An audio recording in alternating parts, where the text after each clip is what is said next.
I woke early on New Year's Eve, determined to make the trip to my parents' home before the forecasted blizzard closed in. Even before I left my driveway, the cold was biting, and the sky looked ominous. Still, I convinced myself the weather reports were exaggerated. My parents had warned me that the rural roads in upstate Pennsylvania could be unforgiving this time of year. Looking back, I admit I brushed off those concerns too easily, all because I wanted a simple holiday at home. As I pulled onto the main highway, I called my mother to let her know I was on my way. She sounded uneasy and asked me to reconsider. My father offered to come fetch me, saying he had some chains for his tires. I waved off the idea, stubborn in my determination. I promised I would drive slowly, stay in constant contact, and avoid any risk. Both of them cautioned me to check in every hour or so.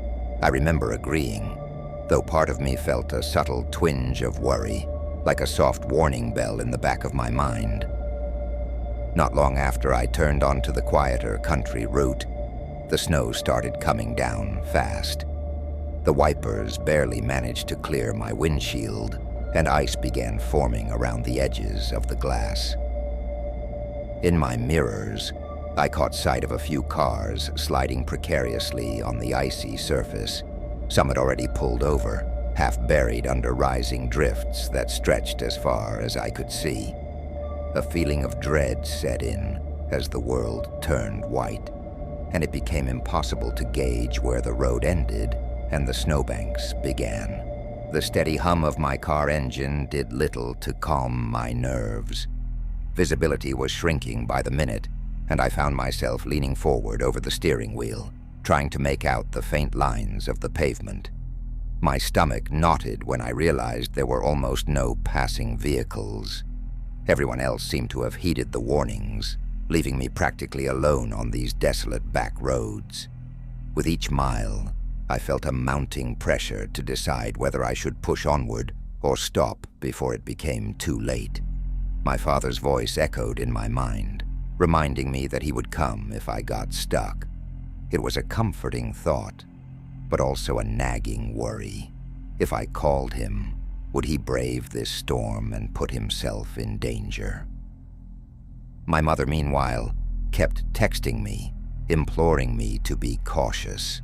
I tried to keep moving, telling myself I had come too far to turn back. With every slip of my tires on black ice, though, my heart fluttered, and the conflict between pressing forward or seeking help weighed on me more heavily.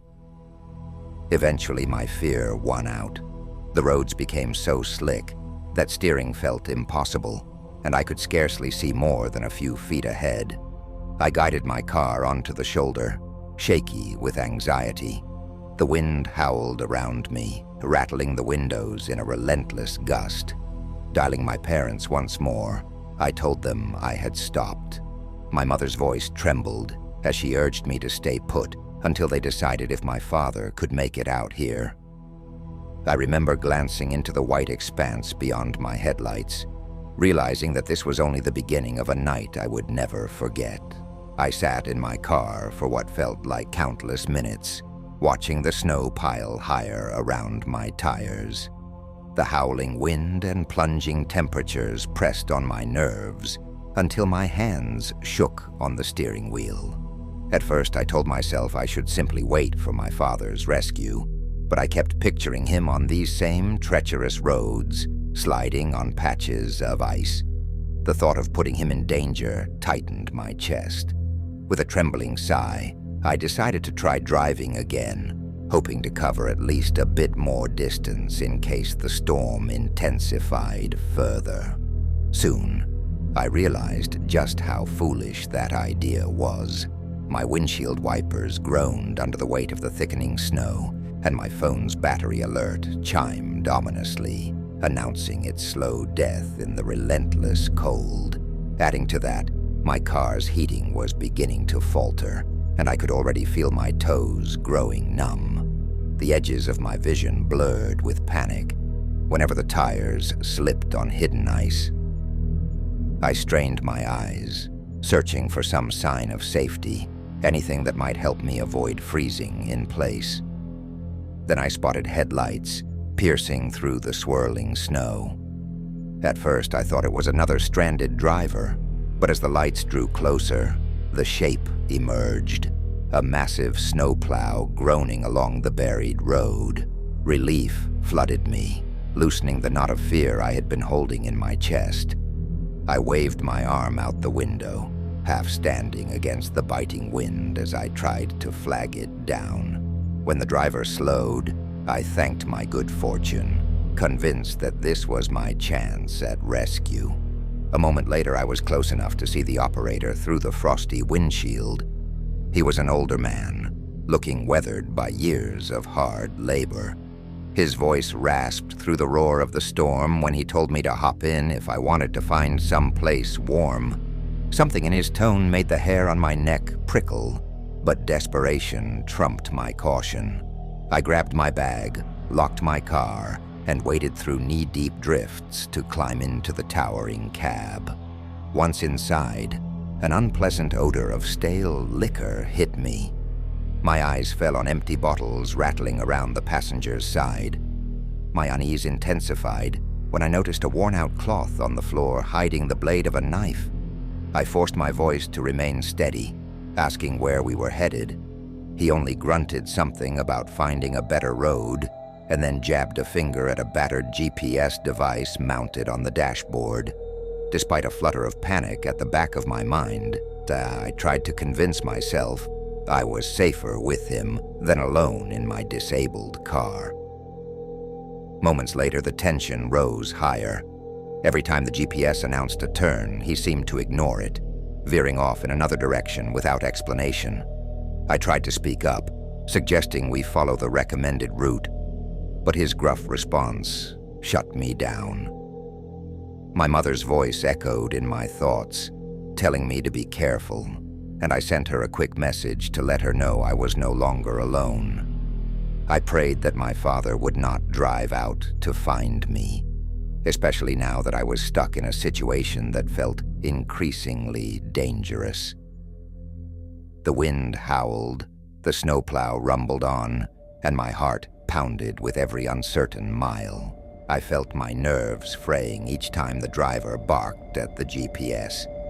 He seemed oddly focused on the scattered objects rolling around the cab instead of the treacherous road ahead. Every few minutes he would mutter complaints about the weather or something unintelligible under his breath. I tried to keep calm, but my hands refused to stop trembling. On instinct, I clutched my bag tightly, thinking that if things went wrong, I might need to grab it and run. The snow outside continued to thicken, but in that cramped space, it was the driver's unsettling behavior that had me feeling trapped. When we reached a narrow turnoff, the GPS insisted we take a left. The driver let out a disapproving grunt and took a sharp right instead. My heart pounded so fiercely that I could scarcely hear the roar of the storm. In the dim glow of the dashboard, I noticed his fingers tapping anxiously at the knife handle protruding from beneath the ragged cloth on the floor. He took another swig from an open bottle, only heightening my sense of danger. I told myself that maybe he was just tired or under stress from long hours of snowplow work. Yet my intuition screamed that this was far more than ordinary gruffness. A few minutes later, through a gap in the swirling snow, I spotted the faint outline of a farmhouse in the distance. Light glowed behind its windows, promising warmth and safety, something I desperately needed. I pointed it out, suggesting we stop to ask for directions or seek shelter. The driver pressed his lips in a tight line and shook his head. A dull, foreboding ache pulsed at the back of my mind. That was when I truly realized I might be in serious trouble. Fear clouded my judgment as I debated the unthinkable. Should I jump? The road outside was pitch black, and the snowdrifts were tall enough to swallow a person whole. Still, it seemed less risky than staying with this man who ignored every plea I made. My gaze darted between the farmhouse lights, flickering through the snow, and the heavy boots of the driver, inches from the concealed blade. In a trembling voice, I asked him one more time to pull over. He refused, muttering something about needing to keep moving. That was the final push I needed. Gathering every ounce of courage, I unlatched the door and hurled myself into the raging storm. My body smashed against the icy ground, pain shooting through my hip and shoulder. For a harrowing moment, I lay there in the snow, breath pluming in the freezing air, certain I might have broken something. Yet adrenaline carried me to my feet. The wind tore at me, and white flakes blinded me, but I forced my legs to move toward the faint light of the farmhouse. By the time I reached the porch, my limbs were numb, and my vision blurred with exhaustion. I pounded on the door until a man opened it, his wife just behind him. They stared in shock as I stumbled over the threshold, gasping for air. Warmth enveloped me, and my eyes watered in relief. With gentle urgency, they helped me out of my snow-caked coat and wrapped me in blankets. As soon as I could speak, I tried to explain what had happened, my words shaking with both cold and dread. In that moment, I knew my life had been spared by a split-second decision and a glimmer of light through the storm. I stayed slumped in the stranger's living room for what felt like ages, steadying my breaths and trying to banish the lingering terror that had seized me. The man and woman, both still in their thick flannel shirts, introduced themselves kindly, though my mind was too frazzled to absorb names. They brought me hot tea and draped another blanket around my shoulders. I sensed their relief that I was still coherent, even if my words trembled when I tried to speak. A short time later, the woman picked up a landline phone on the kitchen counter and called the police. I sat there on the worn couch, legs shaking with a mix of cold and aftershock. My thoughts kept snagging on the memory of that snowplow driver and his silent anger, his refusal to follow the GPS or stop at any house. Although I had escaped, my heart still pounded with the dread of not knowing where he might be. The farmhouse walls felt like a fortress against the storm, yet I could not shake the feeling that I was still in danger somehow. Eventually, the wind picked up outside, and a pair of headlights shone through the windows. An officer stepped in, stomping powdery snow off his boots in the hallway. He listened carefully as I recounted my story, pausing to ask pointed questions about the driver's appearance, the hidden knife, and the route we had taken. I tried to be as precise as possible, but the swirling snowfall and my rising panic made many details blur. The officer looked grim by the time I finished, promising they would patrol the area, though he admitted there was no telling if the driver was long gone. While he stepped aside to speak with the couple, I pulled out my phone, relieved to find a scrap of battery left. I managed to text my mother, letting her know I was safe and with the police.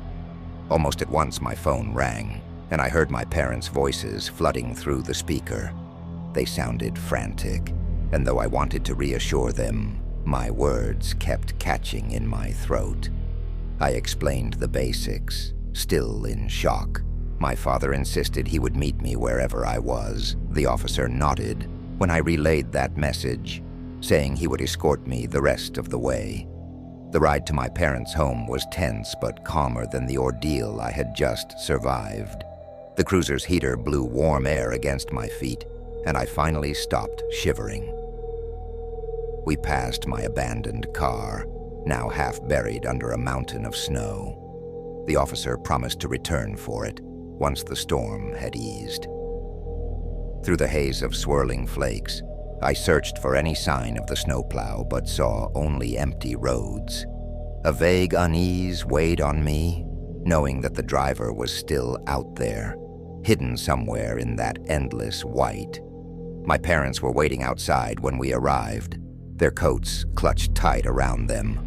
My mother rushed forward as soon as she saw me step out, pulling me close in a wordless hug.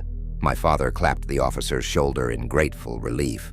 Through my parents' overwhelming gratitude, I simply stood there, utterly drained but thankful to be alive. I realized in that moment that what had happened would remain with me forever. A chilling lesson about how quickly safety can crumble and how a single helping hand can mean the difference between tragedy and survival.